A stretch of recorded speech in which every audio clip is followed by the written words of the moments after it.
you, your word, and the understanding of this time of reflection on your message of when you came into this world many thousands of years ago. We just thank you so much for the opportunity to reflect, to remember, to rejoice, and to always keep in mind that in lieu of this microcosm of this small little teensy-weensy struggle, remembering the struggle that those people were going through at their time, under Roman rule, not having their own government to do whatever they wanted to do, to be constantly shuffled back and forth, it seems like, through the different kingdoms they went through, to now be at this time not even knowing and understanding that this was it. This is a time that you had prophesied all along, to come into a world of darkness as the light. So we look now to your understanding of your day we celebrate. You came to this earth. We ask that you continue to guide us, direct us, be our pastor, our teacher, our guide, our shepherd, our everything in this time. May the words of my mouth, meditations of my heart be acceptable in your sight. And Lord, we just thank you for all you do, continue to do in our life, reminding us of this great day, Christmas Day. We ask you all these things in Jesus, Yeshua's name we pray. Amen. All right, so today's lesson we're going to give is Christmas message, because remembering, for those online, we're not going to have a meeting next Sunday. Yes? Did you want to introduce the guest today? I did. I did earlier. Okay. I did, babe. Yeah, I did. But I don't know if we were on recorded, you're saying. Okay, so my brother Scott Prescott and his wife Marissa are here today. Well, you can't see my camera, though. And it's odd because it's 2 weeks in a row now. We had Parker here last week, actually, on my birthday. So then you guys were here, so it's kind of cool.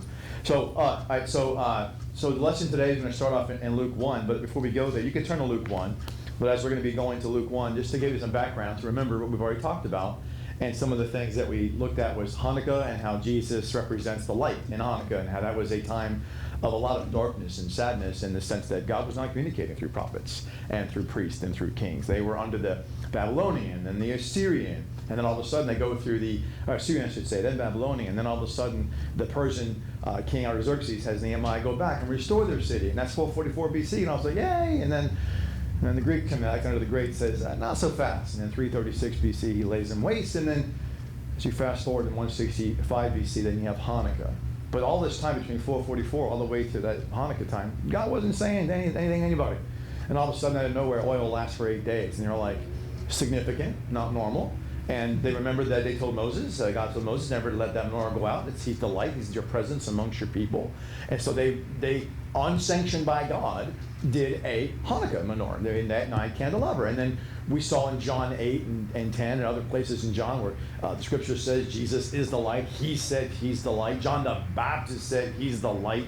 John the Apostle said he's the light. So I think he's the light.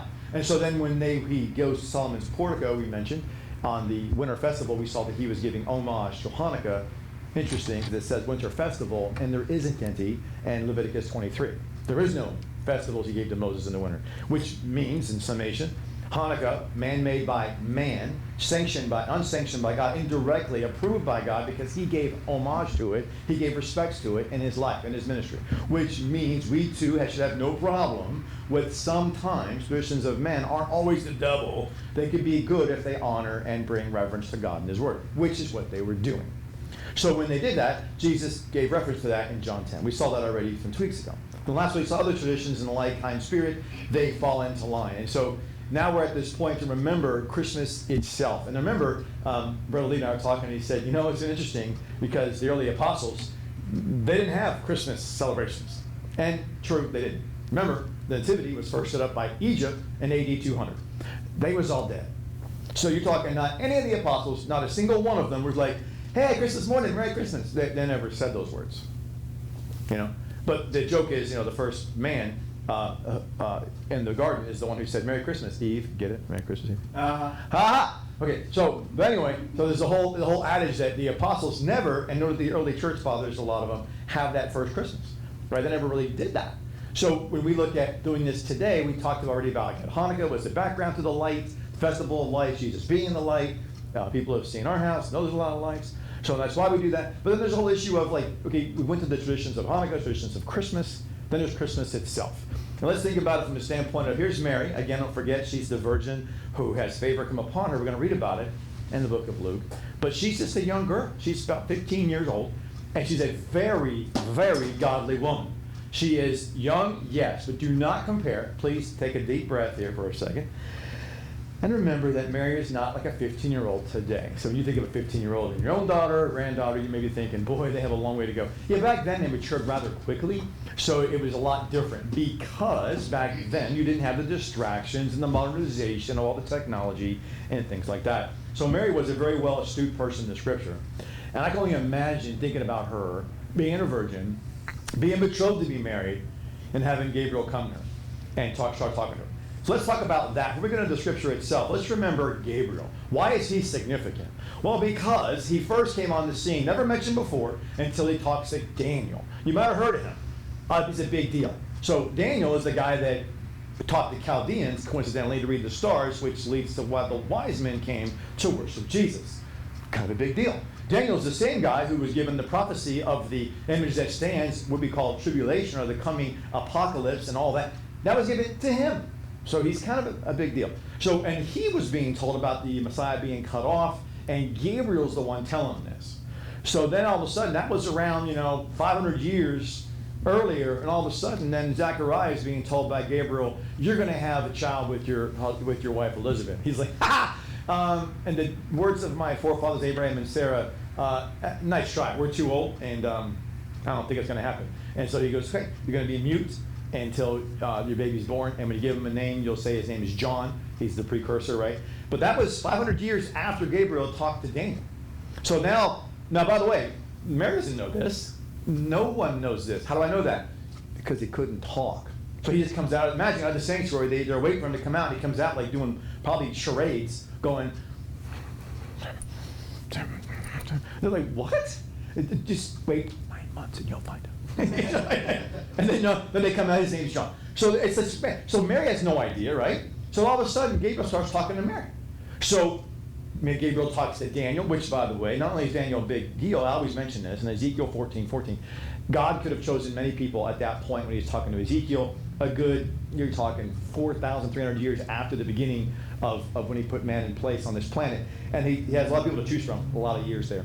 And he chooses Daniel, Noah, and Job to represent what a righteous person looks like. Two of those people aren't Jewish, and Daniel is Jewish, but Job and Noah are not. But Job and Daniel, against Job and Noah I can get, but Daniel is the only one that's Jewish that's mentioned. So it's kind of a big deal. Gabriel came to him, God points him out as being a righteous man amongst many, and here it is now, Gabriel's talking to John, and then Gabriel talks to Mary. The only three people we know about Gabriel talks to, like that's it. Everybody else wants to say Gabriel licks his lips when the horn sounds and the rapture and all that. We don't know that for certain. Everybody says that because he's like associated with that pronouncement of a message.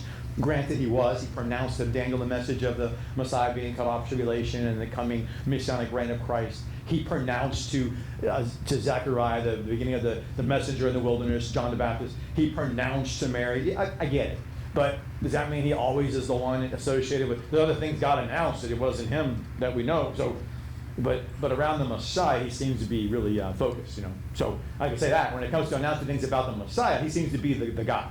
And so, not to get too far off track, but don't forget to go to your theophany and Christophany chart that you have in the book. Remember, God the Father has his own personal angel. God the Son has his own personal angel. And they don't have a name, but it says that in the referencing in Scripture. We talked about that in the past. But let's go forward, and I think about it is whether Gabriel's that angel or not, and maybe he is, but if he's not, he sure is up there with always being associated with an announcement of Jesus and something happening in his movement in history. So we go to the Scripture now. So it's 500 years later from Daniel having Gabriel talk to him, and Luke 1:19. Then all of a sudden, you have later on, he talks to Mary in verse 24 of Luke chapter 1. And pick it up here, and it says, after these days, Elizabeth, his wife, concealed herself 5 months, and saying, thus has the Lord done for me in the days when he regarded me to take away my reproach among men. Now remember, that was Elizabeth because John the Baptist was conceived. We talked about this last week. 4 BC, Jesus was conceived. 3 BC, Jesus was born in 2 BC. And you're going, it's the chart. I gave it to you. Look in your thing last week. So all that's being known. But here's the thing, interesting enough, and if you're going to jump ahead to me, you might think, well, hey, Luke said that he was 30, and how you get that when, we talked about it before because he actually started his ministry earlier on, and so he was actually more like 34, 35 when he died, not 33, as everybody says. That's why Luke says he's around 30. because it depends on when you count. You want to count from the day he was alive in the womb, which definitely counts, or you want to count the day he fulfilled Sukkot, which he came out of the womb and dwelt amongst his people. So that's kind of the nuance there. But the reality is that when he comes to, in verse 26 of Luke 1, Gabriel comes to Mary. He says, now in the 6th month, which is Elul, which is our late September, he comes to her, late October before this. This is Tishri is when he was born, but Elul is when he's announced. So he's conceived in Tibet after this. So first he's promised, then he's conceived, then he's born. So this is not to get confusing here. People say, well, this is when he was born in Elul. No. This is when he was promised to be born in Elul. And so he's promised to be born, like a promissory prophecy here. And he says, Gabriel was sent by God to a city of Galilee named Nazareth. And by the way, if you're wondering, it's interesting enough, a little note, it's kind of an odd thing, but Zebulun is the territory that had Nazareth. And Zebulun is the 10th child born from Jacob through Leah. So you go, okay, wait a minute. He's really of no significance, like hardly at all. All we know is he's associated with ships as the symbol. So he's a person associated with ships. And you associate ships with, what do you do on a ship? You fish, right? And you do commerce. And what did Jesus do? He made fishers of men, and he transacted the good news unto other men.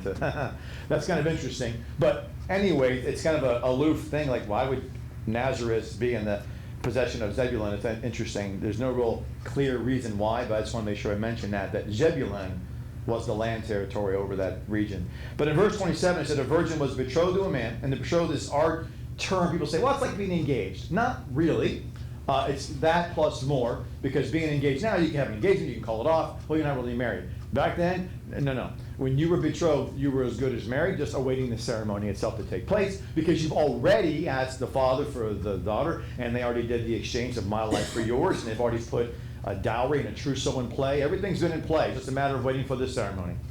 Just like when Laban told Jacob, oh, you're going to have my daughter, you just got to serve 7 years. It's a foregone conclusion. It's going to happen. It's just a matter of, you're already betrothed to her, you just got to wait till the deal's over 7 years. And then he lies to him, and he wanted Rachel, and he gave him Leah. Then also we know about the rest of that story. So here in verse 27, the virgin betrothed to a man whose name was Joseph, and of the house of David, and the virgin's name was Mary. Now again, this goes back to Luke 1:27, that Joseph is thought very little of in people's understanding, but it's really profound, because you have to think about, I don't know what it means. For Abraham, the story, the song, Father Abraham had many sons, Father Abraham. But he had a natural biological in Isaac, Abraham. He had a stepson in Ishmael, meaning not of the same wife. It's Sarai didn't birth Ishmael, Hagar did. And then he had Eliezer, he adopted from Egypt. But he loved them all as his own, which is unique to him. Plus he got remarried, and then he has 6 more kids, and he loves them as his own. And he gives them all a blessing. All of them got a blessing. It's just that all his inheritance went into Isaac. But interesting enough, I bring it up because you know how hard it is to raise somebody who's not your own? And Joseph knows that's not his own kid. So he's raising him as his own with this awe of, this is God. I don't even know how to even wrap my mind around that. It's hard enough raising somebody who's not your own, because you inherit things not part of your DNA code. Imagine that DNA code. Yeah, not his at all, and he's God, and he's having to raise up. I don't even know how to do that. I don't even know where to start. And so Joseph has a lot of respect in people's eyes, as you should, but others just kind of forget about him. So don't forget about him, even though Mary's a big deal here, don't get me wrong either. Go to verse 28, because Joseph was not said favored one. It was Mary who was the favored one, which our Catholic friends get wrong and start worshiping her. Nope. But it says, and coming into her, he said, "Hail, favored one, the Lord is with you." And now those who say, oh, God doesn't play favorites. He did right there. There's a lot of virgins in the area. He chose her, And so he says in verse 29, an interesting statement that we'll see again happening after the birth of Jesus. Mary's response before he's born, when he's promised, and after he's born is the same when it comes to what she does. Because in verse 29 it says, when she was greatly agitated, which means she was just stirred in her heart, like in shock, like stammering, like Moses. Remember when Moses is the burning bush, like, remember he was a state orator kind of guy. He was a second in charge to Pharaoh. It wasn't like he was his first rodeo speaking in front of crowds. I mean, Moses was a pretty orator, good speaker. For 40 years of his life he was around this, and then he gets like, just like Mary was an astute woman and what God's word, but now Gabriel, the angel, is telling her about a prophecy. I'm going to be the one. This is crazy. And so she says, not only is it stirring her like, wow, then it says she pondered, which means she just ruminated of what the salutation could mean. Just the salutation, him saying favored one made her go, okay, okay, what? Why me? And there's an old song, isn't there, Southern gospel song, why me, Lord? I'm just a simple man of trade, and how Joseph would say that. There's a song about that. But the reality is that she's pondering it. And then Luke chapter 2:19, after he's born, it says the same thing again. She's pondering, meaning she's just in deep thought, like, I cannot believe that what this came out of my womb is God Almighty. I cannot believe this. It's just like imagining, I've always said before, that imagine in your hand like a speck of dust is the equivalency of like millions of atomic bombs. You're like, that's impossible. Exactly, right? So how is a fetus inside of her Almighty God? It's crazy to imagine that.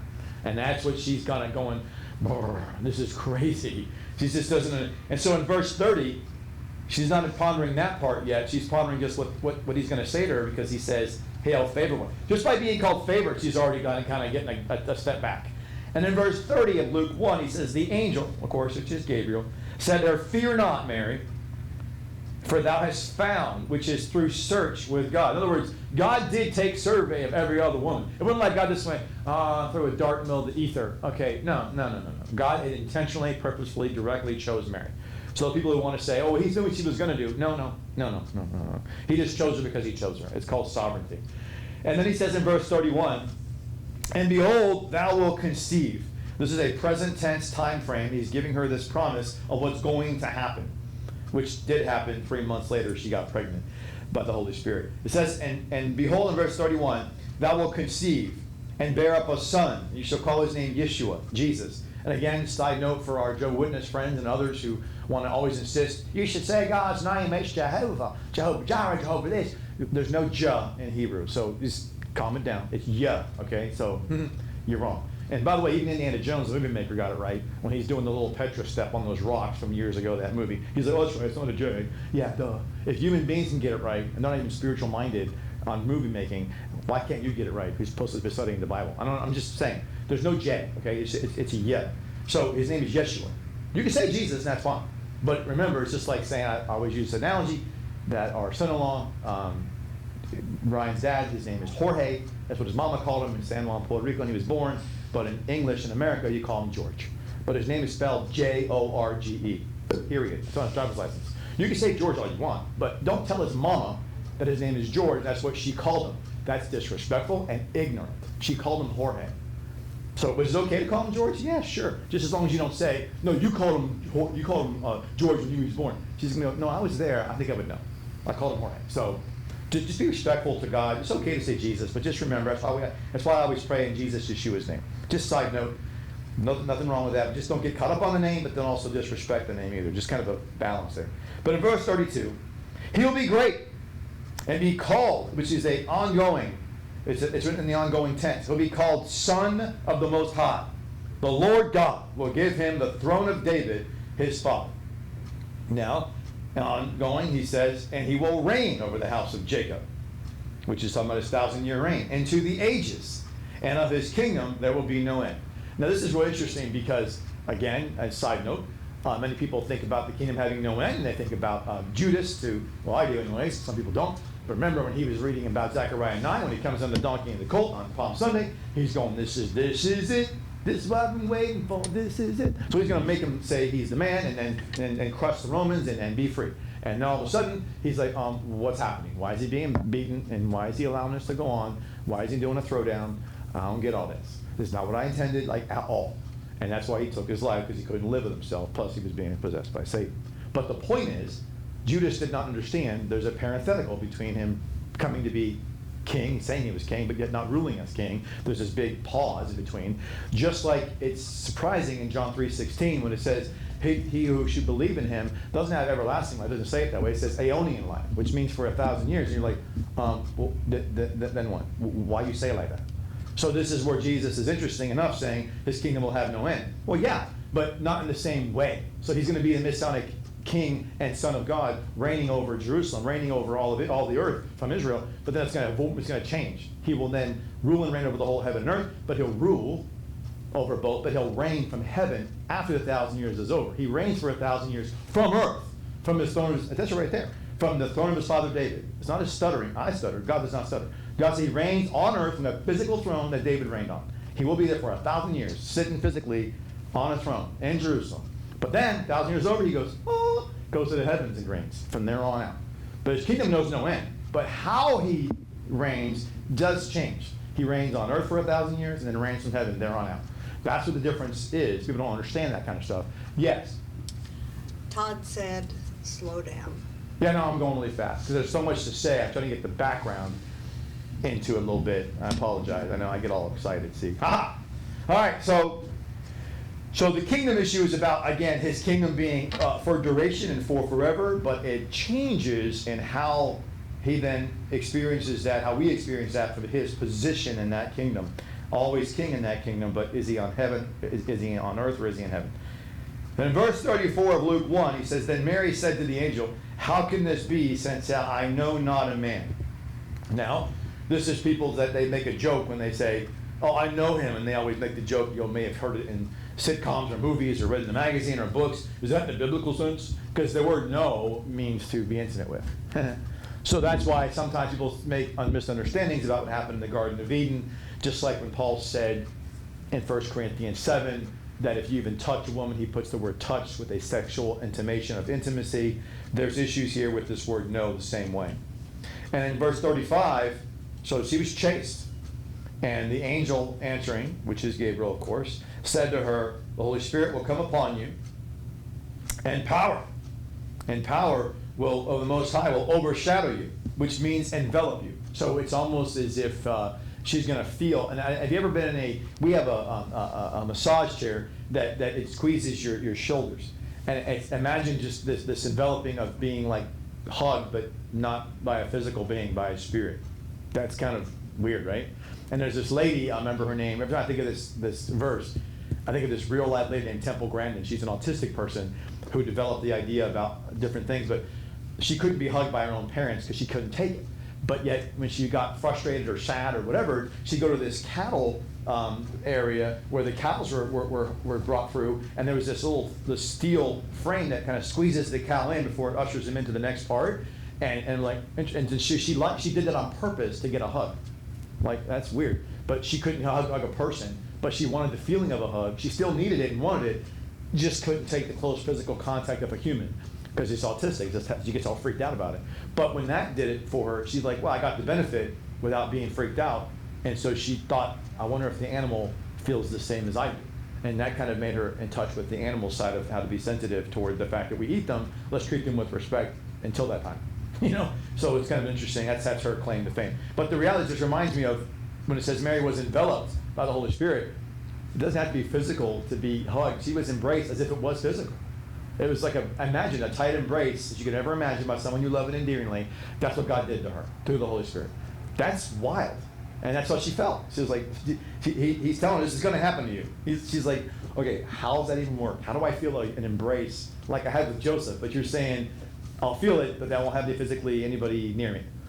Correct. Like, okay, wow, that's weird. And that's her intimacy, if you're with the Holy Spirit. And therefore that begotten being holy will be called Son of God. Verse 36, and it says, Elizabeth, the kinswoman, even she has conceived, and a son in her old age, and this is her 6th month with her who was called barren. And that's how people say, well, how do you know when John the Baptist was conceived? Because he just told you. It was 6 months before Elul, so do your math. So, okay.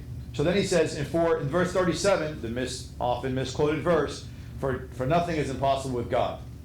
He's not, people like to use this verse to say, I'm going to bungee jump off the Grand Canyon. Nothing's possible with God. Yeah, with God, doofus, not you. That's just dumb. I'm going to fly with paper mache. That's dumb. Nothing's possible with God, not with man, with God. God can do whatever he wants. People use it to try to justify some crazy, attempt at something. Verse 38, Mary then says, nothing, and by the way, she doesn't say name it and claim it. She doesn't say, oh, you said it, I only pray the Lord. That's not what she said. She just says, behold, the handmaiden of the Lord. She basically calls herself, she doesn't say, behold, I'm all that bag of chips. She didn't say that. She's a handmaid. She calls herself a maidservant as if to go, yeah, I know my place, and it doesn't deserve any of this. Okay, and then she said, of the Lord, may it be done unto me according to your word. And the angel departed from her. She was just submissive, humble, servitude-minded, not like brash and puffed up, not prideful at all. Again, Catholics get it wrong when they try to make her into some deity, but it's based on a principle, the fact that yes, she was godly, yes, she was humble, yes, she is to be learned from as a godly woman, as a sinner, who then later on asked for a savior. Obviously, she can't be sinless. And by the way, side note for us who are Catholic, the Immaculate Conception, I always thought was Jesus being conceived as Mary, and Catholic people say, oh no, that's when Mary herself was conceived without sin. Excuse me? Yeah, that ain't right. Then they have the assumption of Mary when they assume, because it's not proven that she just took up into heaven because the wages of sin is death, and she's not sinful, they don't think. She just went right up, and you go, hey, where's it at in the book? Oh, we just assumed that. Good title for that, a doctrine. Got it. The Assumption of Mary. Got it. So anyway, but that's all folklore. Then in verse 39 of Luke, Mary arising in those days goes 65 miles on about a 3-day journey to the mountainous region of the country to haste to the city of Judah. Why would she go there? To see Elizabeth, because Gabriel just told her she's with a child, and there's a reason why, she would be told that. She doesn't know it yet. Remember, he didn't say she's with a child, and this child that she has is the preparer of the way. That's not what Gabriel said. He just said she's with a child at her old age. By saying it that way, she knew, wait, I'm not the only one getting a freaky message right now of something out of the ordinary. So you're giving me out of the ordinary, I'm going to be pregnant, but not by a man. Just like you're saying that at her old age, she was impregnated by her husband when they were beyond childbearing years. Okay, I'm going to check that out. You can do the rest of it. That's all right, it's just a little piece at the bottom. So then in verse 40 of Luke 1, and he entered into the house, and she entered the house of Zechariah, and she saluted Elizabeth, which means she said something. We don't know what she said. And then when Elizabeth heard the salutation, it was more than just saying, hi, how you doing? She said something, whether it was her tone of voice, whether it was just whatever. But the babe, John the Baptist, in her womb, it was jump for joy, and then all of a sudden Elizabeth filled with the Holy Spirit. And there's no other baby in history that's ever happened to like Adam. Now, and women who've had babies can all testify, oh yeah, baby moves. Yeah, I get that. But come on, really? Did your baby jump at 6 months in, and all of a sudden, you, because of it, were filled with the Holy Spirit? Yeah, right. Yeah, this is definitely unique, right? This is a crazy situation. God is using this little tiny 6-month-old fetus, which, by the way, those who say, when does life starts in the womb? When? Well, when God said she's enveloped by the Holy Spirit and conceived with Jesus, how is that not life? Because by the way, what's his name? The way, the truth, and the fetus? No, the life. Okay, so then life starts in the womb. All right, conception, period, done. So then all of a sudden, here you have John the Baptist, 6 months old, just hears the voice of Mary. I don't know what she said, or it was just her voice, her temper. I don't know. I just know he jumps, and Elizabeth says, filled with the Holy Spirit. Could you imagine? I don't even know what that feels like. That must be pretty awesome. And then, in verse 42, she exclaims in a loud voice. She says, blessed art thou among women. This is Elizabeth talking to Mary. Blessed art thou among women, and blessed is the fruit of your womb. Many folks would say, wait a minute now. That means Mary was pregnant. No, it just means that she knows this is what I believe what happened here was. Salutation must have been that Mary, being younger, think about it now. My brother knows this, we know this. We don't have this endearing relationship with our parents. We'd run home and tell our dad and mom good news because there was no relationship there. But if you had a real deep relationship with your mom and dad, or someone else of an older relationship, in this case it's her cousin, and she's like a woman of, mentor to her, you would think this great news Gabriel just told you after a 3-day journey, you've already pondered it when you were told it. What were you doing for 3 days? Probably going over it again and again in your head. Because you're not telling Joseph, don't tell me you did, because he didn't know. No one knew but you. And so you're going, you can't wait to, it's the first thing you're going to say. You don't believe this happened to me. Just slow down. You tell me to slow down. She was stoked. She's like, okay. So I was talking, and what does it mean? She's like, oh, and then she's like, oh my gosh, breath for the fruit of your womb. She's not saying you're pregnant right now. She's saying, from what you just said, that means This means that if you are told that, then I have him through miraculous, then that means that we're gonna have some good times and sad times. He's gonna be the preparer of the way. She knew that, and that's what's going on here. And so in verse 43, he says, but how happens this to me, that the mother of my Lord, see, she knew right away, should come to me. And then verse 44, for behold, when the voice of the salutation came to my ears, the babe leaped in my womb for joy. Again, the voice of the salutation. So just hearing Mary's voice, something that she said as well. I wish I was there to hear what she said, but it wasn't. I think it was both. Just her voice and what she said. And in verse 45, and happy she having believed that there would be a fulfillment. Okay, so this is interesting for both. A fulfillment of John the Baptist being the preparer of the way, scriptures coming to pass, as well as the Messiah who then would follow. They're both linked together. You can't have the preparer of the way unless you have a Messiah shortly thereafter. They have to be linked together. So they knew right away, this is pretty awesome. Things are starting to unfold here. And then, what Catholics don't want to talk about, but I'm sorry to say, God's word is God's word. I don't care what your denomination is. In verse 46, Mary said, my soul exalts the Lord, and my spirit exalts in God, my Savior. And you don't need a Savior unless you're a sinner. So she's saying that she was. So let's get real. And in verse 48, because he kindly, she says, viewed the humble condition of his handmaiden, which means she was always this way, and she was even more so this way. For behold, from this time all generations will pronounce me happy. And we do. Unfortunately, some take the event to even put up a statue to her and worship her, for crying out loud.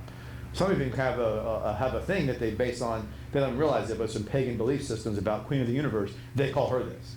There is some Catholic, I don't know if you've seen this, but there's some Catholic books for catechism, and they'll show, and I'm not making this up, and if you want to Google it, it'd make you want to vomit inside your mouth, but it shows like Jesus on the cross, and there's blood coming out of his side, and it shows Mary cupping her hands, and the blood comes through her hands and covers the world. I'm like, that is so wicked.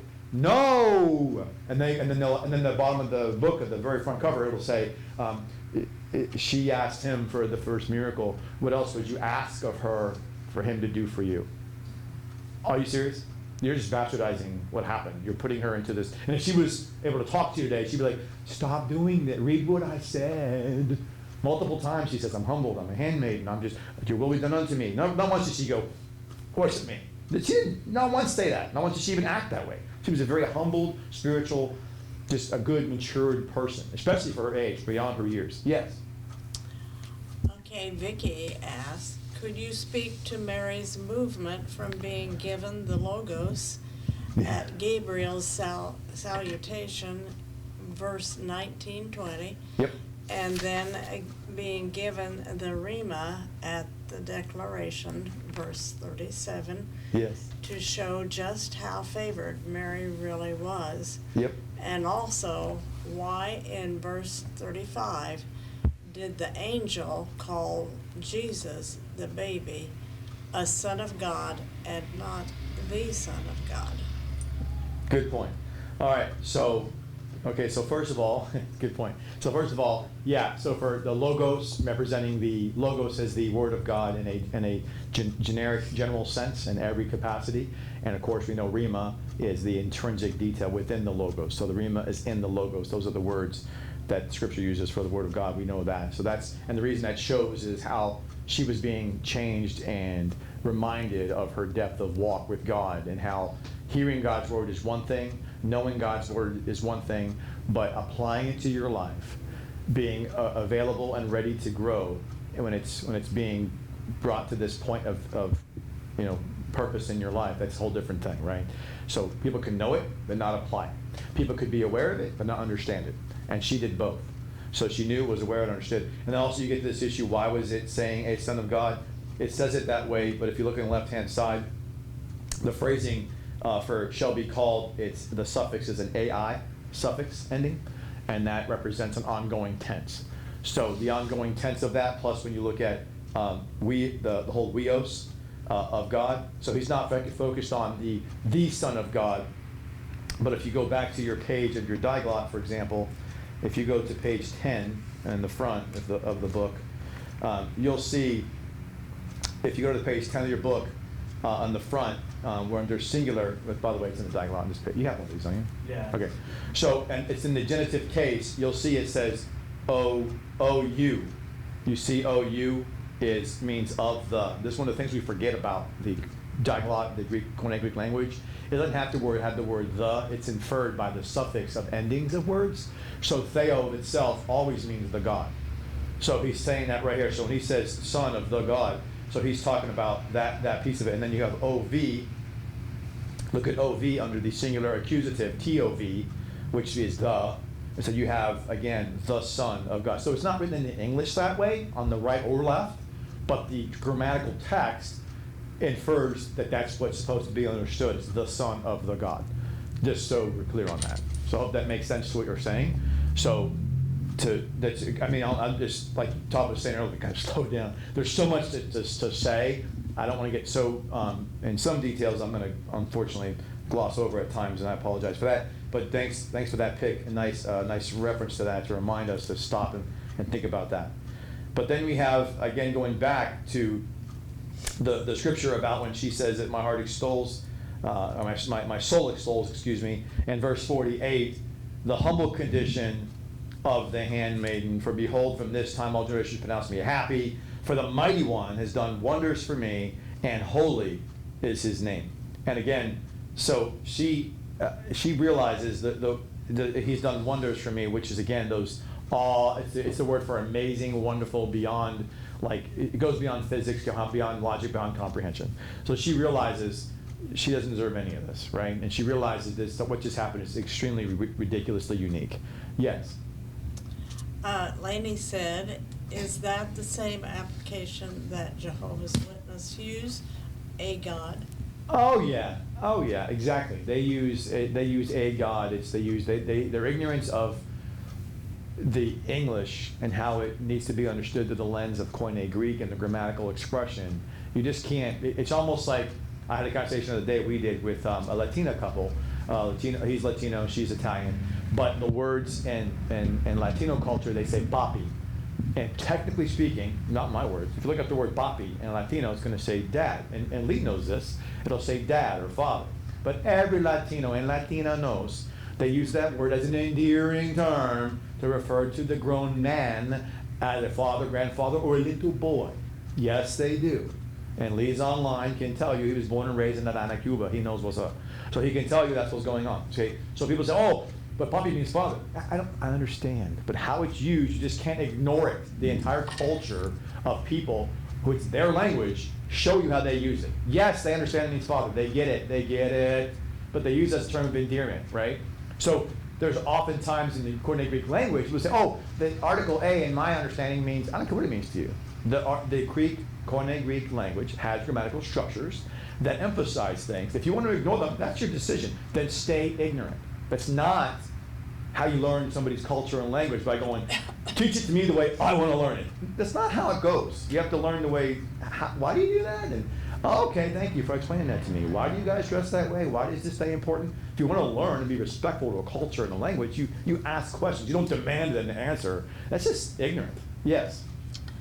Lee said, yes, they do. Yeah, he's right. He knows. P-A-P-I. That's right. So that's right. So there's a terming for your example. And to me, when they do that, it's disrespectful to a culture, to a people, to a language. And it's ironic because it does two things to me. They disrespect the whole honoring of God and his people back in the day, which is a culture and time gap of ridiculous frame. And they're acting like they're closer to the truth than we are by disrespecting the very people of that truth. Then they claim that God's name is so important that they get it wrong with the J. Okay, that's two oxymorons that you just did. You disrespected a whole culture and people from the time gap of saying it doesn't matter how they use language to you, and your English trumps what they never spoke and wrote. That trumps what they actually intended to write, which again is arrogant and ignorant. Then it's a new form of AI, not artificial intelligence, arrogant ignorance, as I call it.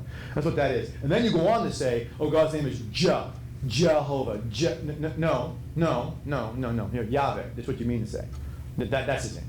So it's amazing how they focus on two things that they totally bastardize and get wrong. To me, it's ironic. I think it's just God's way of having fun. Showing that man is a sinner when they try to pop their chest out. All of us, when you start doing that, you're going to have egg on your face. Don't do that. You're going to look bad quickly. So, not making fun of them, thinking any human who does that always ends up not looking so good in the long run. So then you go to verse, again, 49, about him saying, Mary says, the mighty one has done wonders for me, and is holy, distinct, unique, his name. In verse 50, and again, his mercy extends to generations of those who fear him. And look at it, says, for those, and it's ois, those among many. So there's those among, the ois is a referencing of those among many. So the way it's written in the tois, phobioneos. So if the ois is a referencing among many who fear, there's mercy extending to those who fear him in a way that is not just, again, people say, I fear God. Yeah, but in what way do you fear him exactly? Are you afraid? Or is it a reverence because you have a healthy respect for who he is and what his word says? Verse 51, he shows strength with his arm. He disperses those proud. There you go, see? Those proud. Those proud. And he says, those who think they're above other people, because the word beginning of arrogant there has the word hupo as the prefix to that word, which means above. Those who think they're better than, above other people. God says, I disperse those people. I scatter them. I don't like that, right? So then he says, and he says also, in the thoughts of their hearts. He casts down potentates, which is rulers. So he basically scatters the proud in their thoughts, their own framework of their understanding. He casts down those who are rulers from their thrones in verse 52. He raises up the lowly. He fills the hungry with good things. And the rich he sends away empty. Interesting. But, verse 54, he supports, which means he takes hold of, endearingly Israel, his own child, remembering mercy, as he spoke to our fathers, to Abraham, and to his posterity, even to the age. And Mary remained with her about 3 months and returned to her house. So she remained there for 3 months after this little salutation she just gave, and the nuns and other people in theology would call it Mary's Magnificat, when she just did this prayer right here, this statement of how God is extolling her, how God is favoring her, and how she's just a humbled servant, and she's recognizing what's going on here. And so she's bringing up the fact that she's obviously saying that she's not proud, she is not a ruler, she's not rich, and she's telling you who she's not, which means she's the opposite of these things, which means she's not wealthy, she's having food that she has to go by day to get, she's not in a great position of power, and yet God chose her anyways. Okay. She's not a person in the Sanhedrin who's been learning God's word as some astute, thoughtful. She just knows it the way she knows it, understands it, and respects it, and him, and then she's being blessed. Then all of a sudden she goes, again, don't mention this, so she hears a message from Gabriel, travels 3 days, 65-mile journey up north through a mountainous region by herself, and then she hears all this exchange, and she sees the babe jump in the womb, she sees her womb move, she sees it filled with the Holy Spirit, heard Elizabeth say, you're the mother of the Lord, oh my goodness gracious, this is crazy, things about to be fulfilled. She then does her Magnificat, and she takes the journey back home again. 3 days by herself. So again, with 3 days on the way there, she was ruminating over what was going to happen, what she was excited to say to her cousin Elizabeth. What's she thinking now? Now that she knows more of the story. Oh, there's a preparer of the way. She didn't know that before. She knew she was pregnant, but she didn't know, because Elizabeth is the one who they talked about how it's going to be a fulfillment of things back in verse 45. So then all of a sudden she goes back. Then you go back to Matthew chapter 1. Now you pick up the story in Matthew chapter 1 in verse 18. So again, she's for 3 days, which interesting enough, Jesus was tried 6 times at his crucifixion, his trials before he was crucified. He was tried 3 times by the Jewish people, Ananias, Caiaphas, and then the Sanhedrin. Then he was tried 3 times by the Gentiles, and Pilate, Herod, Pilate. What a coincidence that Mary traveled 3 days to go to Elizabeth. She was there for a few months and then travels 3 days back again on her own.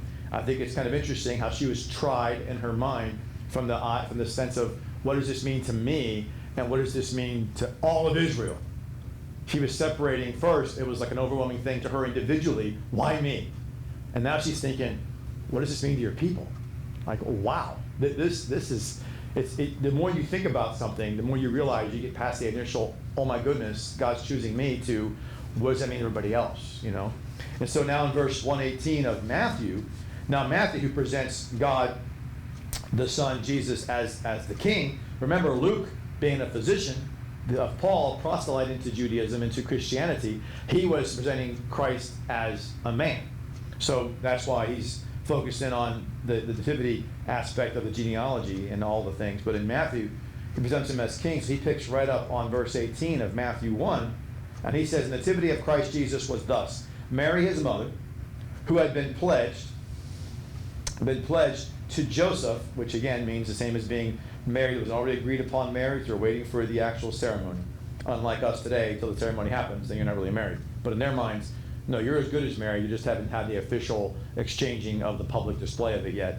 So then all of a sudden they say, before they united, she was discovered to be pregnant by the Holy Spirit. Because now she's about 5 months pregnant, and Joseph's going, can you kind of show? And I'm going to go with, that's not mine, because I think I would know.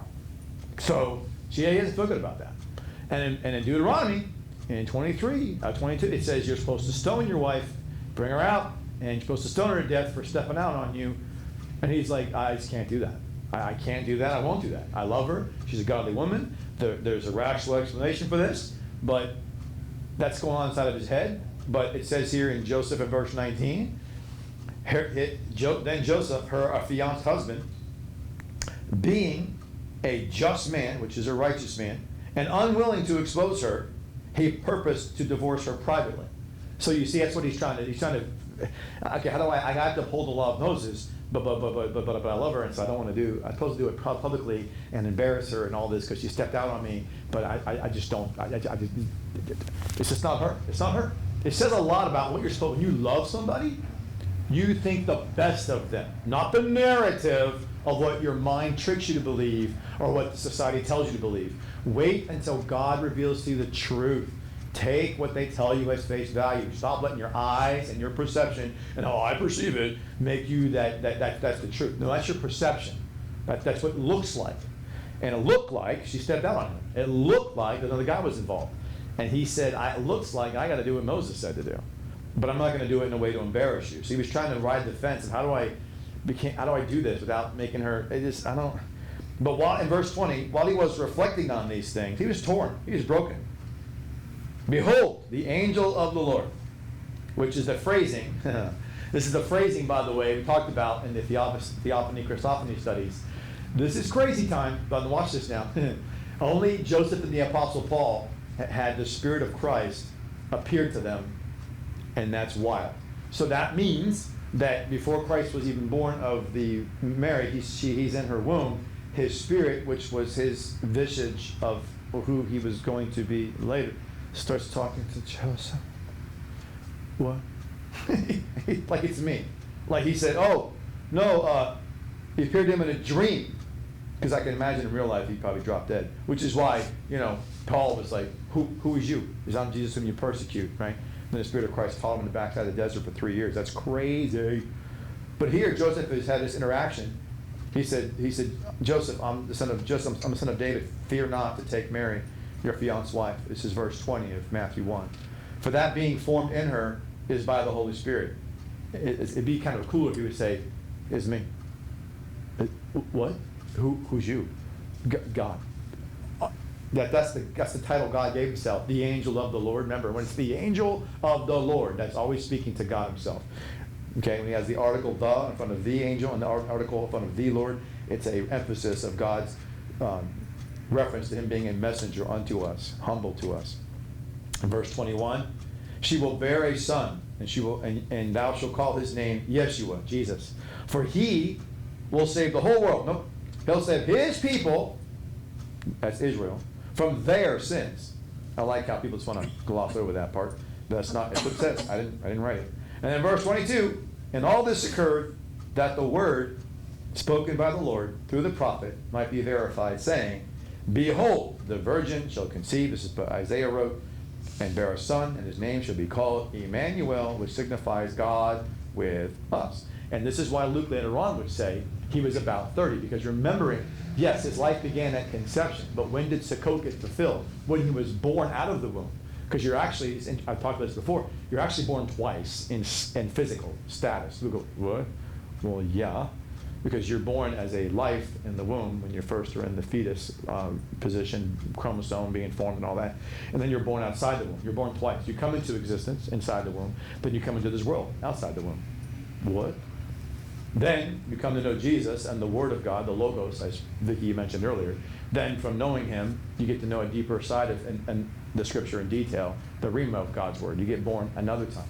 And so there's different births going on here. But the point being here is interesting because he says, this is God with us, and yet people don't want to understand what that means. But I mean, I don't know how easy it can be. He just said God with us, which fulfills Sukkot, which again is what Peter thought was going on. If you remember the Mount Transfiguration, he saw Elijah and he saw Moses. Let's build some tents and booths. He meant this is because he saw Jesus going, oh, he said, oh, this must be it. And so there's some tents. Like, no, doofus, that's not going on. By the way, this has been it for a long time. I've been dwelling with you for a long time. He's been dwelling with me. He is God. Remember Philip said, show us the Father? And Jesus says, okay, how long is it going to take me to be with you? Just asking such a question like that. But back in verse 24 of Matthew chapter 1, Joseph being raised from sleep, he did exactly as the angel of the Lord had commanded. It's pretty awesome. And he took his wife, but he knew her not, till she brought forth a son, and he called his name Jesus. So there you go. When people say, well, did he ever lay with his wife and have a child? No, it says he didn't know her. And people say, well, there's a phrasing there. Mary said, I don't know my husband. Obviously, she meant in an intimate way of consummating a marriage. And here, Joseph. So think about this. They're supposed to be living as married, and he can't even touch his wife. And for those men who are looking forward to getting married, and you haven't been married before, and all of a sudden you get the woman you love, and God goes, hands off. Really? So he can't even touch his wife. It's like, what restraint. That's just it's incredible to me. Then go to Luke 2, and Luke chapter 2, and you go over here, and now you're going to see more of the story pick up in Luke chapter 2. So when Mary, again, left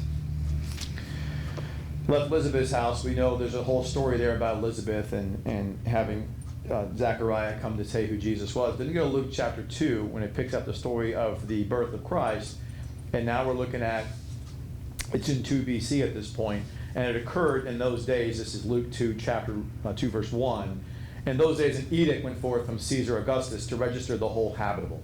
And the whole habitable is misunderstood. It's the Judea region, and many think it's the whole world. And in Acts chapter 11, you'll see that same phrase used, where it is distinctly used as a region of Judea.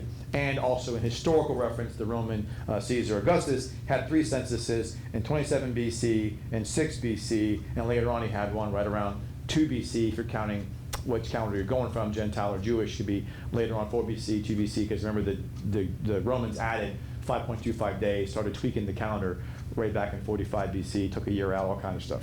So the whole reality is that he did 3 different censuses, which is why people get mistaken when you look up the birth of Jesus online. Some people will say 4 BC, they'll say 5 BC, some will say 6 BC. It's because they misunderstand the census of the whole habitable. He did do one across the whole empire in 27 BC and in 6 BC, but the last one was not that way. And that's the one he's being talked about here. But they don't see that, so many people who are just in the modern day, let's prove Jesus wrong, and the Bible wrong, and Christianity be doofus, they just don't understand details, and they just go into a generalization and say, oh, you see, it proves it wrong. No, it proves that you're not paying attention. That's all it proves to me. Whatever, that's fine. I know what happened. So in verse 2 of Luke chapter 2, this was the first registry of Cornelius, governor of Syria, and they all went to be registered, each into his own city. And Joseph also went up from Galilee. So here's Mary again, traveling again 65 miles again. Here she goes again, traveling a 3-day journey. But this time, she be on a donkey because she's pregnant. She's not walking 3 days. No woman who's pregnant for 9 months is going to walk a 3-day journey 65 miles. And if any woman wants to tell me you did that, then you awesome, because I don't know who's going to do that. Who's not going to do that? It's going to be too much, right? So she's on a donkey. I mean, you can imagine Joseph not on the donkey. He's just walking next to her the whole time. And you see this, and that's why they all went to register. So Joseph went up out of Galilee, out of the city of Nazareth, into Judea, into the city of David, which is called Bethlehem. Micah 5:2 talks about lowly Bethlehem, and here's where Christ would be born, because he was of the house and family of David, to be registered and marry his betrothed being pregnant. So it came to pass after they made their 3-day journey. Again, I can only imagine as it said they were there, the days of her delivery were accomplished. So think about the whole 3 days there. What were they talking about? It's just them, right? There wasn't like their friends and family were there. There wasn't the best man, the matron of honor. It's just them. They're talking. Can you imagine what that conversation must have been like? Hey, so tell me, all those months that you knew you didn't tell me, what was going through your mind? You think I would just divorce you? You think I was going to make you look bad? She's like, I don't want to think. I just trusted God. And I thought he would just do something. And who knows what they were talking about, right? Who knows? And she was talking about, what's this about when you saw Elizabeth and the baby in her womb jump for joy? Tell me about that story again. Well, yeah, it was unbelievable. And he's probably thinking, who's that baby going to be exactly? Yeah, the crazy voice, the guy who's like, Jesus said later on would be no greater man than him ever be born of a woman, ever, before or after, than that guy, John the Baptist. I mean, I wonder if they were talking about stuff like, I wonder what's ahead for us next. I wonder if they were talking about, no one's going to ever accept us, right? They're like going to hate us forever. They're not going to believe you. They're not going to believe me. And so you're going to be looked at as a harlot, and I'll be looked at as a guy with no backbone. So I didn't do the law of Moses and put you away. We stayed together, and we're going to raise this child as our own when we both know he's not our kid. We both know this. So imagine the conversation. Who knows, right? But here she is, and in verse 7, she's about to be delivering the baby now. In verse 7, and she brought forth her firstborn son and swallowed him, which is just like we do today in hospitals. Tie him really nightly to make him feel like he's enveloped with a hug, like he was in the womb, and laid him in the manger because there was no place for them in the guest chamber or the inn. So here's this whole imagery of just, animals lowing in the background, sheep, and, chewing a straw, fecal matter smell. It's awesome. And all this different, outward just crickets and everything, And here they are, just them. Like, are you serious? So this is how God ordained to come into this world.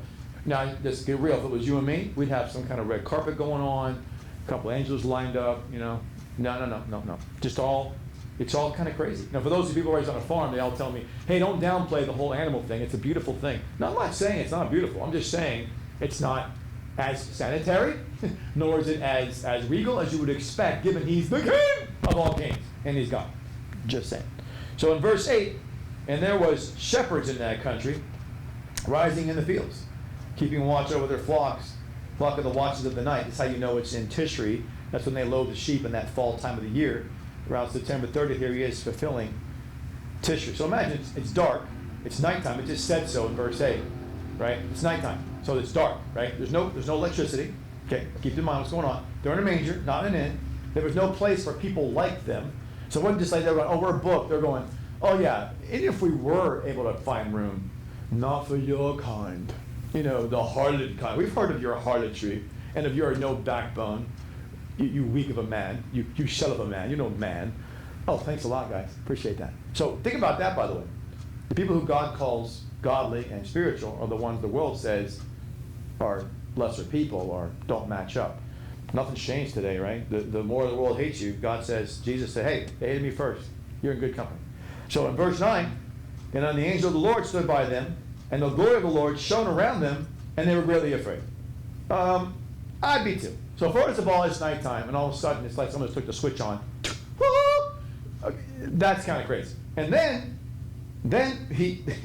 they were scared out of their minds. No kidding. And that's why the angel says in verse 10, fear not, for behold, as Charlie Brown would say, I bring you glad tidings, which will be a great joy to all the people, because today was born for you in David's city a Savior, who is Christ the Lord, who is the Lord Messiah.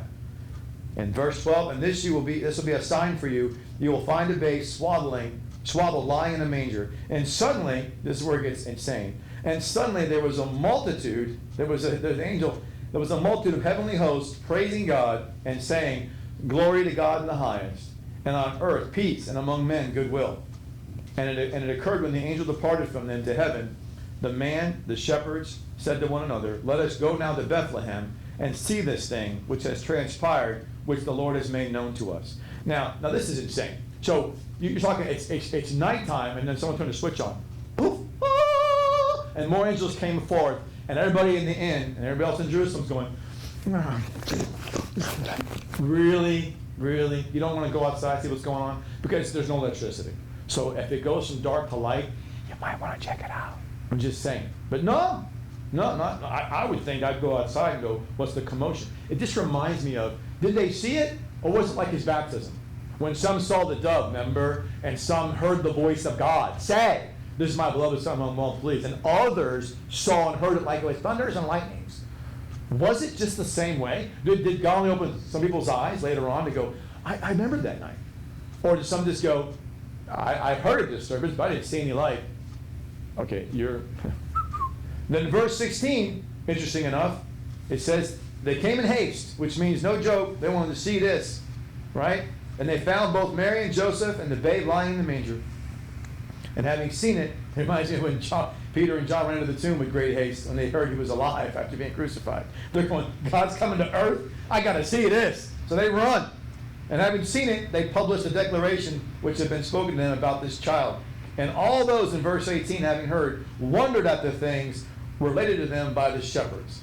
But Mary kept all these words, pondering them in her heart. See, after he was born, she did the same thing that she did when she was promised that she would have this baby.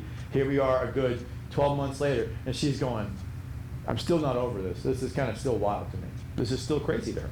She hasn't lost that. People say things like, how do you keep your marriage spark going, or how do you keep your love? Mary hasn't lost from 12 months earlier, the promise being told to her. She's a good 12 months later, still going, I'm not over it. I'm still in that awe of it all. This is crazy. And the shepherds in verse 20 returned, glorifying and praising God for all they had heard and seen, even as it had been declared to them. Now, those who want to know about the physical astrology issue of this, Jupiter and Saturn coincidentally aligned in that time of Tishri in 2 BC. The time Jesus was born. That's coincidence, I'm sure. And then later on, and then the constellation Pisces, which is the two fish, looks like a V.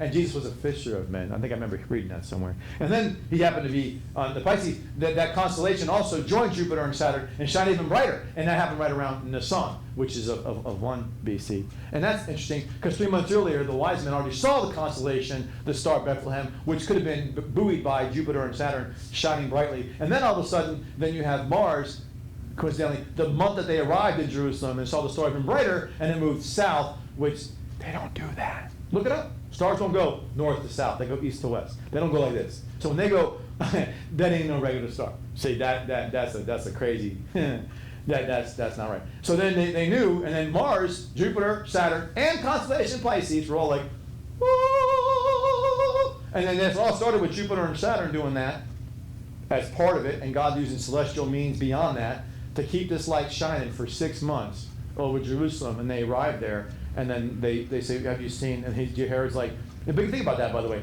they traveled all this time, 6 months, following the star, and to prove to you, the shepherds, when they saw the night sky shine up, no one else went outside.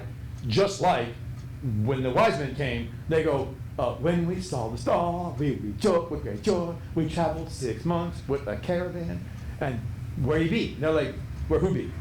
They're like, in our terms, really? Look at that. Do you see the? That's not normal, right? You do notice that, right? Don't tell me you never look up in the sky, right? There's no. How do you not notice this? Why you don't ask the question, what's going on? And then they're the only ones. Off the Sanhedrin, really? And they're like, okay, hey. And then they go, oh, nothing good comes from Bethlehem. Okay, now you're really dumb because there is people. Yeah. So then they go there, and then Herod, remember, does his math, remember, and he says, oh wait. You travel from 6 months, and he was born. Then you count from his conception. He'd be 1.5 years. He's under 2. Anybody under 2 years old, kill them all. That's why he said that, because Herod did the math, remember? And then they went home a different way, another way, as we talked before, another way. And so God just took them out. The wise men went some other way.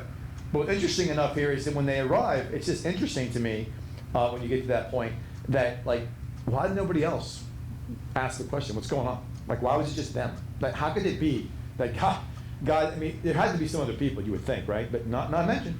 So then you go back to the story in Luke chapter 1, and then you would forget this too. Jesus was born, but was he circumcised right away? No, not right away. He was circumcised in October, because you have to wait, as it says, and in Scripture, you have to wait till the boy is circumcised on day 9, which would be the next month. So then you go over into, after that, the days of purification in verse 22, which is another month in November. Then he gets consecrated. So all this is going on and fulfilling the law of Moses, and also the circumcision, remembering of Abraham, that's in Numbers 3, Leviticus 12. And then you go back, you just change in your dialogue, you read over, and I'm just now going to go into verse 25 and in Luke 1. It said, behold, there was a man in Jerusalem whose name was Simeon, who was a righteous and pious man. Now, those who might say to me, hey, why are you talking about this part of the story? Hey, go to the wise men you just mentioned. Because remember, at this point, they're traveling 6 months, so they're not even here yet. They go, well, they're at the manger scene of my house. Well, then move them away, because they weren't at the manger scene. Not now, not ever. They were not there. I can prove it in the Bible. It never says they were there. They went to a house when he was a 2-year-old, roughly, to them. He was a baby over 1.5 years of age. He was not a little, no. They did not see that. So here, that's why the scripture goes on. Doesn't talk about them at all in Luke. Matthew does. We'll get there in a second. But in Luke, there was a man in Jerusalem named Simeon. This man is an older man, waiting his whole life. Godly man, says, expecting the consolation in verse 25 of Israel. The Holy Spirit was on him. He was divinely informed, so God told him about the Holy Spirit, but he would not die until he would see the Lord Messiah. And he came by the Spirit to the temple, and when the parents brought Jesus in to do custom of the law, he was like, good, no, he said. And he took him in his arms. Did you imagine? They bring him in to get circumcised. And he's like, I got this. And he goes, this, praise be the Lord, God. That's our kid. What you doing, bro? Just lay off a little bit. He just grabbed him. Like, whoo-hoo, this is it. He knew. God told him. Like, how would you? Think about you're bringing in your child. Your child's 9 days old. You're bringing him in to get circumcised. He just grabs him. Like, I got this. I got it. I know who this is. Oh, how do you know who this is? Because God told me personally. He just lifts him up. He takes him in his arms. He just grabbed him. He took him in his arms. And he praised God. And he said, now, O sovereign Lord, dismiss me, your servant, according to your word in peace. Because my eyes have seen your salvation, which thou hast made ready in the presence of all the people, a light of the Goyim, or the ethnicities, the nations, for enlightenment. It says nations, but it gets the misunderstanding. The word is ethnos. It means for all ethnicities, which no longer, by the way, for Jewish only. He's basically saying this child will be a light. Yeah, he came to save his people from their sins, but it won't stop there. It starts there, but he's going to reach every bit of darkness in this world. And he just said this, and he says in verse 33, and his father and mother were wondering at the words spoken concerning him. I'd be worried about the whole action concerning him. Like, what, you grabbed the son out of my arms and just took him. Who does that? How many times you got somebody at work comes with their newborn child and go, oh, look, it's our new baby. And they go, I got it. Who does that? He just grabs the child, raises him up, and starts saying all these wonderful things. And no wonder Mary and Joseph were like, did you hear what he's saying? This is, I know that what God told us, but that's another level of like, it doesn't just us that know. This is the first time outside of Elizabeth, a non-family member made it clear, oh, I know too. I know who he is. And it was like, oh my gracious. And then verse 34, but Simeon says some interesting words here. Simeon then cuts to the quick with Mary. This must have broke her heart. He said to Mary in verse 34 of Luke chapter 2, behold, this child is destined, ordained for the fall and rise of many in Israel. See, not all good is going to happen. He's going to make some people fall and rise. And he's a mark of contradiction, known as an opposition, a voice of opposition.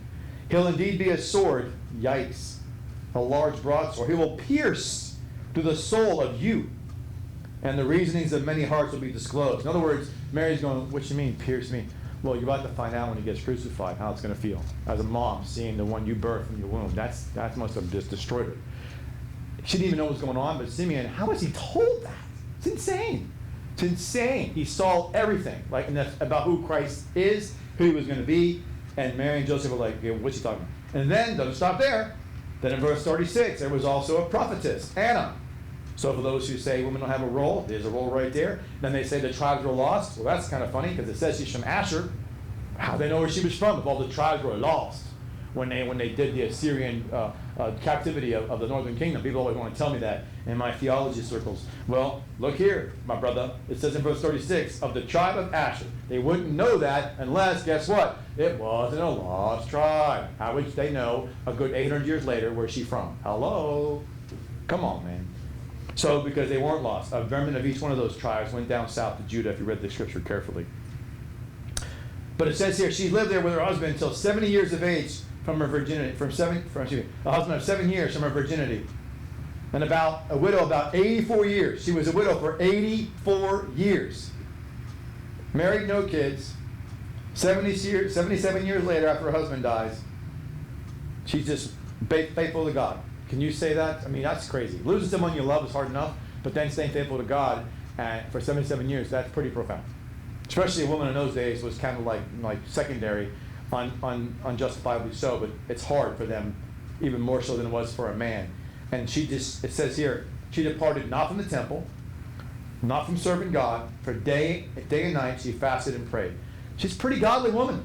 Anna's a pretty remarkable woman. 77 years! She dealt with the pain and anguish of losing her husband, but God gave her a gift too to say, just stay here, you'll be blessed. You'll be blessed among many women, because no other woman, except for her, that wasn't part of the family of Mary and Elizabeth and Joseph and Zechariah, and now we see Simeon, and now her is given this benefit. And it says she was standing at that very time, praising God, verse 38 of Luke 2, and spoke of him to all those expecting deliverance. Deliverance. Because Simeon spoke to that heavenly inheritance, she speaks to that earthly inheritance. And in verse 39, and when they had when they had finished all these things according to the law of the Lord, they returned to Galilee, to their own city Nazareth. Now they go back, in the course, and it says that the child grew in favor with God and man. Now you go back to Matthew chapter 2, and now you go into the wise men. And then Jesus, verse 1 of Matthew 2. So all that just happened. That's 2 BC. Now the wise men start making their journey and their trek. Remember, 1 BC, so Jesus is born in the fall, 2 BC, but on the Jewish calendar, 1 BC is in the spring. And the new year starts in the spring, the Nisan. That's their first month. So in Jesus being born in Bethlehem of Galilee in the days of Herod, the king, behold, magicians from the east, the Mageans from the east came to Jerusalem saying, where is the newborn king of the Jews? Well, we saw his star, it's rising. Meaning they saw the Numbers 24:17 fulfillment, and they saw the Jupiter and Saturn thing, and they saw the Pisces, and they're like, ha! Yeah, we know he's here, so give it up. What's going on?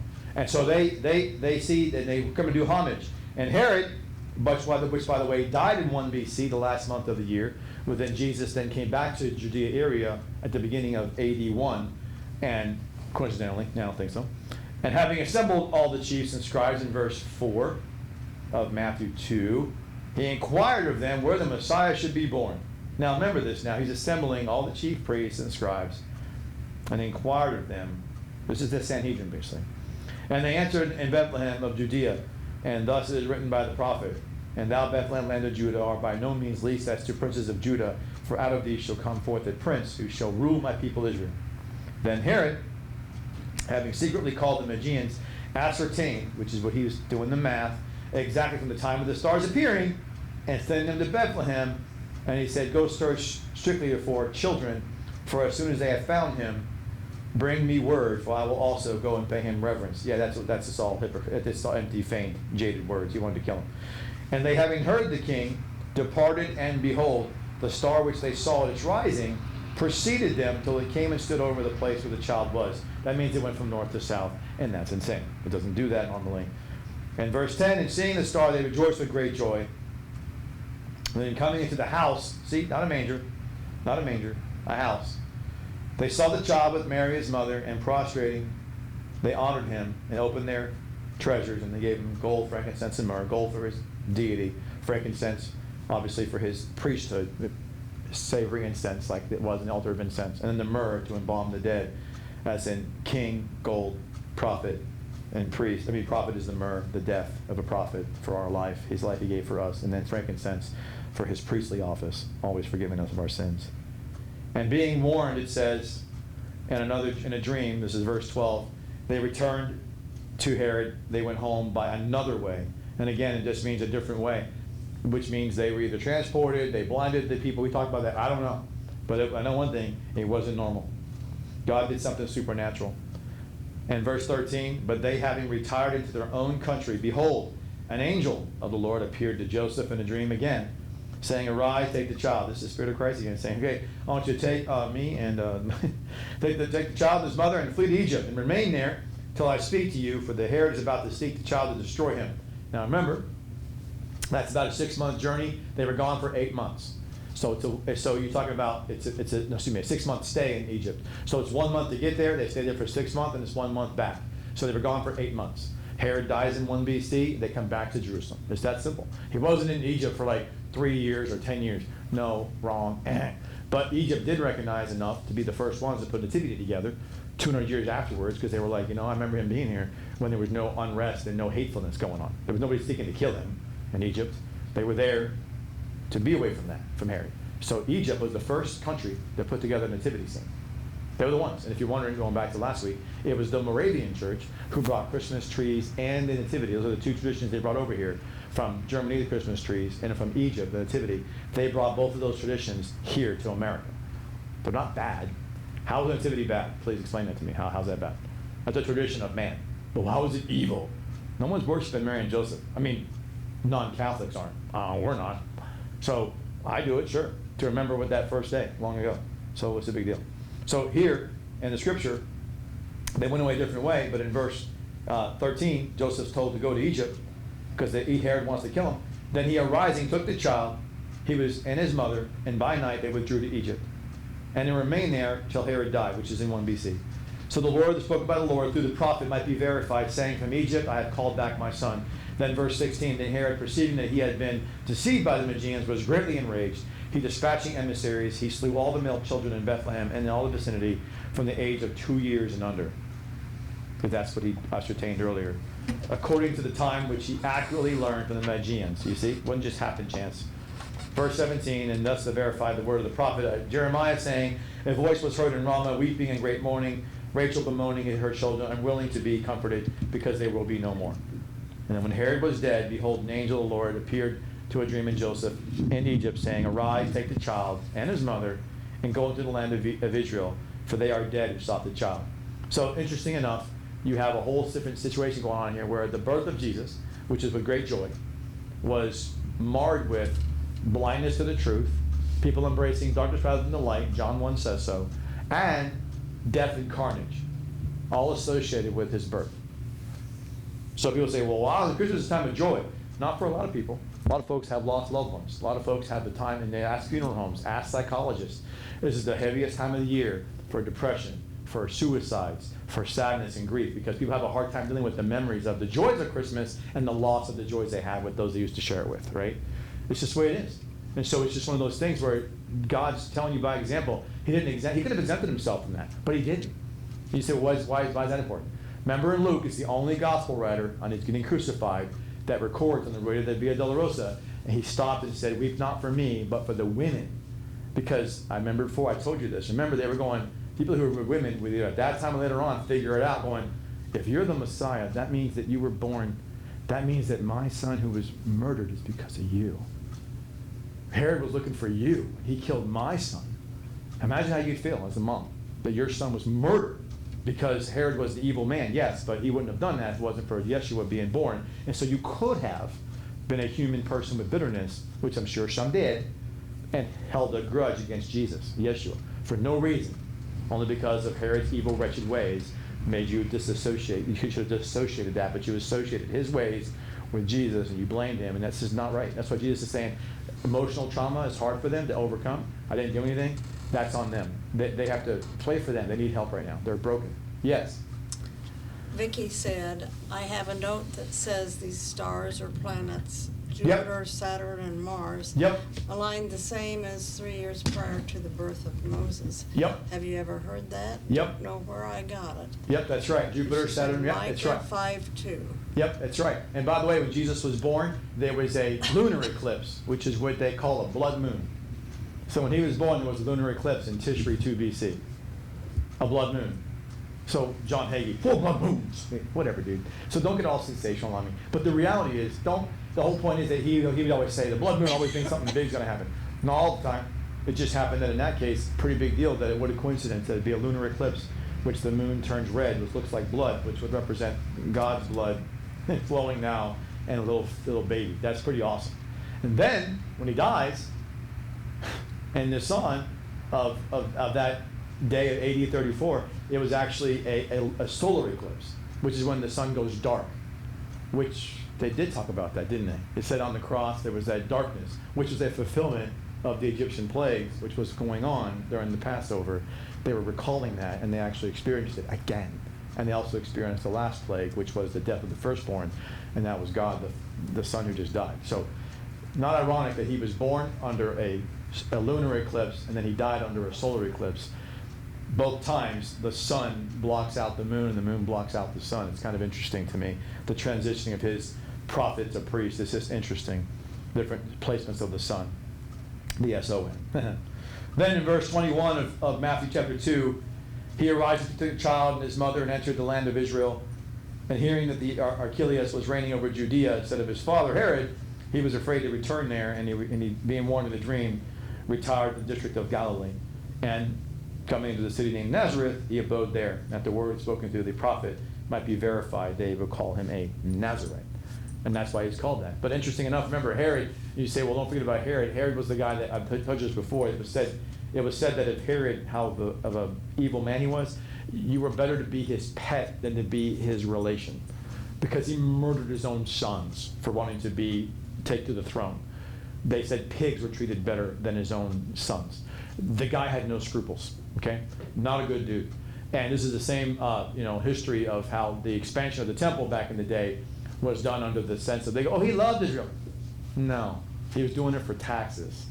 Because if you have more land I can give you, then I can tax you more. I see. See, that's the beginning of socialism, right? So it's all about bait and switch. Give you what you want, only so I can exploit what you didn't have before under my ability to exploit you from, because now you're more dependent on me. And that's what he did. And that's what they taxed him later on as well. So that's went on. So, and Jesus, again, to his day, to remind you again, it was a time of darkness and a time of just despair. Just imagining the Roman government being over you. And if you're Judas, and if you're the rest of them later on, looking back at that time when he calls you, later on, you're looking back at that day. And I can imagine him thinking that this is weird. I imagine the apostles, what did they ever talk about? Did they talk about this moment when Jesus, that they follow, Yeshua, their prophet, their king?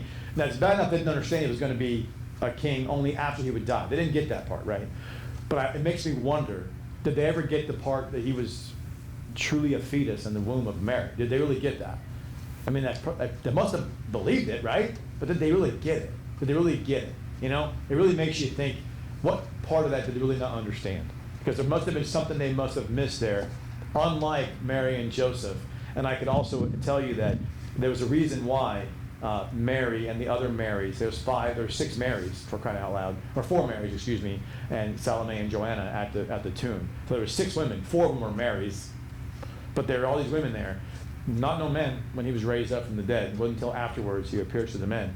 But it's just an amazing, kind of reminds me again of, other than Mary and that first man, Joseph, I think though he was the first man that really understood what it was like to get that truth of God being inside of Mary without having any sperm and egg normalcy of how does that work? I don't understand. And how to deal with that.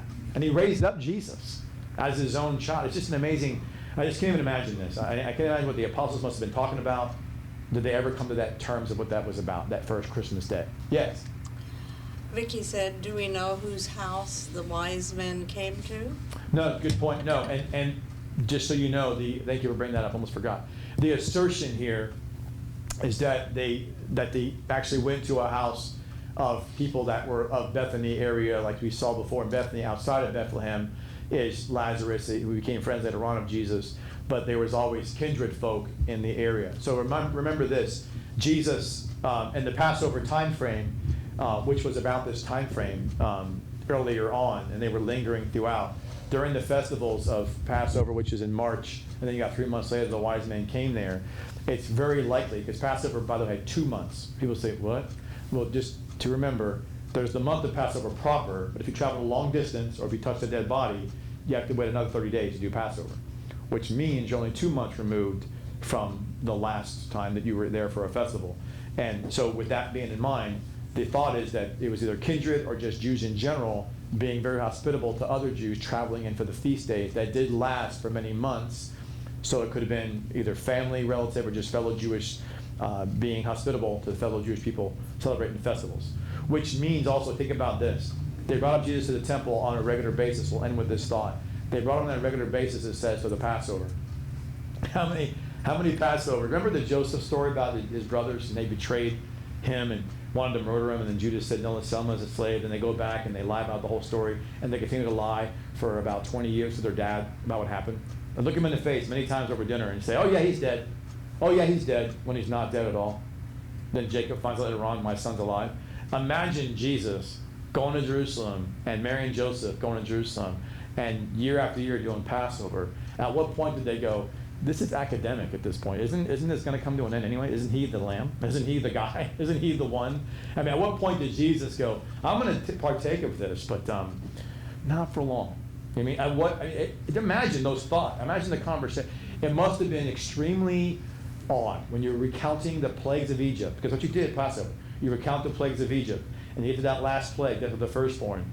I wonder if Jesus, as the young man growing up, would just be silent more than usual and just bow down his head and then probably think, can't tell him yet, but I'm going to tell him, that's me. I mean, I'm just imagining, it's crazy to me. Just think about that, you know. And then the fourth Passover he was involved in he was the lamb. He did 3 Passovers in his ministry, and the fourth one he did during his ministry, he was the lamb. It's like, it just blows your mind. So when you get the apostles, I bring it up because the apostles get a bad rap for saying, oh, how did you not see it, all the Passovers you shared with him the previous 3 years, and the one he was sacrificed as the lamb.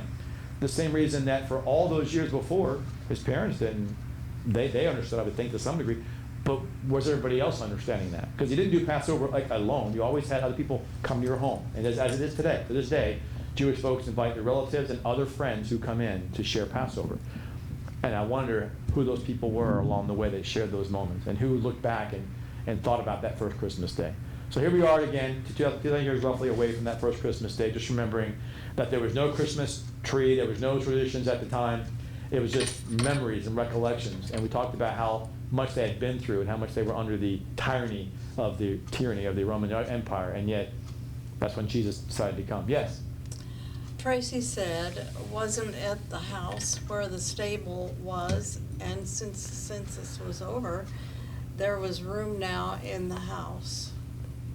Well, the thing is, he was born in Tishri of 2 BC. They came to a house a good 9 months later in Tammuz, June, July 1 BC. You're talking, or 9 months later. They went 9 months later to the house. So they didn't stay there. Remember, you saw, and they went back home again from Luke chapter 2. Remember, they went back home again after the pronouncement from Simeon and Anna. Then they came back again. Why would they come back? Because of Passovers in Nisan. That's why they're back. So they went back home again after he was born. They did the circumcision and consecration. That's why I read Luke 2 for. Simeon and Anna come into play. Then he goes back home to Nazareth. Then they go back to there because of the Jerusalem feast days of the Passover and leavened bread. Yes? I think it's the fourth Passover under Antichrist they find out he's the bad guy too. Yeah, that's a good point. That's the fourth. That's a good point. Cleopatra, oh boy. Oh, yeah, that's a good point. That's insane. That's true. Yes? Tracy said, Mary and Joseph left the stable. Where is that? That was in Bethlehem. So they left the stable in Bethlehem, but they went back. So in Luke chapter 2, going back to what you're pointing out here. So in Luke chapter 2. She said in Scripture? Yeah. So in Scripture, in Luke chapter 2, verse 39. And when they had finished all these things, according to the law of the Lord, they returned to Galilee, their own city Nazareth. That's Luke chapter 2, verse 39. All what things? The things previously we talked about, that was in Luke chapter 2 and verse 22 and 23, or 21 and 22, excuse me, which were the Levitical and the Numbers statements of law. How you had to wait 9 days to be circumcised, another 41 days to get consecrated. They were there for a few months, and then they left. So they were there from Tishri through a few months after that, then went back. They did not stay. They did not stay. I didn't say that. The book says that, right? To your point, the Scripture says that. But wait. But the wise men came to Jerusalem and they were there because they came back. How do you know that? Because it says, if you read the rest of the verse back to Luke chapter 2 and verse 41, his parents went yearly to Jerusalem to the feast of the Passover. That's how you know. Why wouldn't they? They're good upstanding Jews. They're not going to miss Passover. You do all the feasts. You do that, right? So they left. They went back a few months after that in Nisan, stayed for the Passover. and they were just staying, they did not out of the ordinary to stay and visit with friends and relatives and other things. So the wise men came a few months after that. So they saw him in the house. What house that was, I don't think by any stretch of the imagination it was the same house located by the stable. I don't see how that would make sense. That was different. They went there because that was the time in which they were having to get the taxation, and that's what that was about. They had nowhere to stay. They were forced to kind of go there. This time they were going there because of a good thing, to pay homage to the feast. So you would think they were staying with relatives or friends or other people that were being hospitable to them. So why would that house be next to a stable? Could it be? Sure. I mean, would it be the same one? Maybe. But I don't know. It doesn't have to be. I don't think it needs to be. Yes. If you look at the genealogies of Mary and Joseph, one of Joseph's forebears was Jeconiah or Coniah, and no descendant of Jeconiah was to be on the throne. Mary's not descended from Jeconiah. It was imperative that Joseph not have relations with her after Jesus was born, so that he could not possibly be said to come from Jeconiah and the Lord be made a liar. Right, exactly. He's right. That's right. And that's Joseph would have been the king of Israel if it hadn't been for that pronouncement against Jeconiah. And of course, other kids, with people want to ignore too. Joseph married other children, but they weren't also eligible for that either. They weren't. They were never talked about like that. Yes. Okay, first of all, Tracy said, okay, I see the timeline now, but would they not be again at the relative's house for the feast? And then Pam said 3 months there, and then they went back. Yeah. No, I would say, yeah. So that's what I'm saying, Tracy. We're on the same page. Yes. I'm saying they were at a relative's house for the feast, very common practice. But was that the same house near a stable where he was born? I wouldn't think that's the case at all. I don't think that's two different things. But yes, I agree with you that when the wise men came to see them, they were at a relative's house. I was going to say Elizabeth when I first would think that, but it's not true because she lives up in the northern region. So, because they, that's not really what that is. So it's a different thing. So anyway, but with that being said, it's kind of reminding us of the timeline and the reasons for Christmas, just to remember that in the dark times, that God is our light, and He says He is the light, and it means just that, not just like I said in that last text I gave you guys on Friday in the scripture for the day.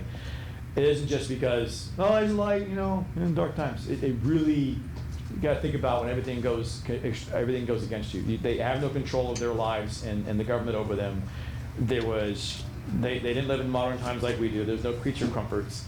They lived their life by the Word of God, literally. These people back then who were people of God lived by the Word of God being fulfilled or not. And so for them not to see Jesus come and go, imagine later on finding out about Him being a baby, how you must feel. Like, how come I didn't know? And then how you kick yourself that when you do believe, then all that time you lost in between, you could have been more respectful to Him in His ministry. You could have followed and listened more. These are all lessons to be learned about in times of darkness. Don't let the emotion and mental circumstances, and I'm convicting myself on this, overcome you to forget God's light through it and in it all. That matters more than your feelings of despair and darkness. Acknowledge that, yeah, it's true. Yeah, I'm not saying it's not true. But His light is stronger and greater and more powerful and is needful and necessary and a resource to draw from to guide you through it. That's the point. That's the point. Even as a little baby, that was enough to guide you through it. Could He do anything for you at that time? If He wanted to, sure. But physically, no. See, He did that on purpose to show you. It doesn't matter about what He's able to do is one thing. What He put Himself in a position is to not do anything until He became in ministry 30 years later. It's amazing to me. But He just wanted to prove the point. Still a light, though. Still a light. Still a light shining. Whether or not He's in ministry or not, He's still a light. Whether or not He's actively engaged in telling you about God's Word, He's still a light. It doesn't change who He is. Don't fall into this malarkey garbage. He didn't become God until He was 30. No! He's always God. Always shall be God. Always is God. He is God. He is. He is. He is. He is. He is. Which means He's always the light. Always. Just because He's not actively engaging in your life, ask Job what that feels like, doesn't mean He's not the light. Even though you feel darkness enveloping you. You feel darkness coming up. Still the light. Still a light. It's up to you to decide to look for it and see it. If you just open your mind enough to understand He's in your life, actively engaging His love and His compassion and His insight to His provision in your life. You choose to believe that or not. It's that simple. Yes? And Tracy said, but I'm saying same house because they went to relatives for census and no room inside except the stable. Oh, I got you. I got it. I got what you're saying. I got it. Valid point. So that's why I say it could be. I don't know. But there's no reference to it being the same. But it's a great point you're making because, yeah, that makes sense. but we don't know for sure. Just said thanks. Yep, good point. So on this Christmas, I wish you guys a Merry Christmas. Again, we talked about the lessons to be learned, and next week, again, we'll be off. And after that, we're going to do our typical study of reflections of 2021 on the lessons God has taught us. And then we'll have our first Friday back after in the second week in January, because we take off for a while for the holidays. So again, Merry Christmas, everybody. Please travel safe, enjoy your time with family. And I don't know what you do for your traditions, but do whatever you can in mixed companies and troubled situations. I know sometimes it's not easy when family doesn't see the same things as you, but do what you can to be the light and speak of the light in a way that represents, like Jesus said, be children of light, right? He said that. Be sons of light. All right, so let's close and pray. So Father, we thank you for this opportunity that you give to us. Thank you for the opportunity that we have to learn, understand what happened so many years ago. Thank you for reminding me and all of us that stresses and traumas and depressions and things that tug and pull at us in our life, the things that betray us in our mind and our feelings and our thoughts and our experiences. Yes, they're true what they happen, but we have to choose to decide how to look at them. We have to choose to decide how to see your light in that darkness, just like you were a light in that darkness back then. May we choose to see your light. Help us to see your light in our times of darkness, past and present, and yet future. We know we're going to have some dark times we go through, but it's never dark totally, because you're always there. And with you, there's no variation of darkness, none. You are the light. You are the light of our life. You are our life, our way, our truth, our everything. So, Father, we ask you to remind us that in this Christmas day. Thank you for coming as a little baby to remind us of the humility, the feebleness, that you chose to come with humility to show us how much you love us, how much you want to relate to us and identify with us, that you're not just wanting us to be challenged to overcome by looking to you as our light, but you yourself led by example, by being humble as we should be before you. How much more should we be when you who didn't have to humbled yourself? We who must should do likewise. So thank you, Father, for this time. Be with us in this time of Christmas celebration with us and all of our extended families. May you be praised and loved and talked about during this time and always remembered for this wonderful day many years ago. We thank you in Jesus, Yeshua's name we pray. Amen. All right. Sorry, I'm long, by the way. Oh, no. If you-